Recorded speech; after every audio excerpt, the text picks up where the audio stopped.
let's look at the most dropped players. A lot of, you expect players who are struggling here or some injury situations like James White. Heath, too soon to give up on Justin Fields?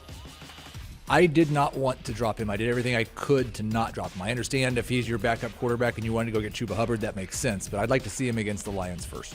Pete, what do you make of the Patriots tight end situation? Jonnu Smith, bad game in Week 3. Terrible against game. The Saints.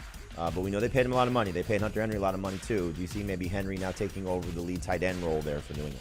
Well, ideally, they'd like to use both of them together because they're not great on the outside either. So I think he's got to pick it up. He pretty much came out and said he has to. He knows that. And so I think they'll start being better at the tight end position. Knowing Belichick and knowing this team, losing James White, where do they go?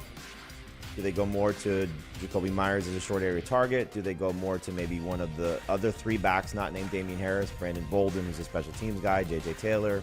I would think J.J. J.J. Taylor could fill that role a little bit. The only thing I think about is, like, we went through a 3 or 4 year period where we were trying to find the next Gronk or Aaron Hernandez. And then 7 years later, they finally go back to the tight ends. But when they lost those guys, they just didn't throw to tight ends anymore. Last year, they threw 10% of their passes to them. I just wonder if they just shift away from throwing to running backs. Then why would they pay all those guys? That's the problem. Right. That's you think that's what Josh McDaniels wants, what Bill Belichick wants, and they're just not doing it. So, well, he's also the quarterback isn't playing well either. He's holding the ball. Well, and the line has been bad. The line was bad last week. The line was bad last week, but they blitzed the hell out of him, and he didn't handle it. And he holds the ball. I mean, guess what's coming? Yeah, the blitz, and he better handle it. Yep.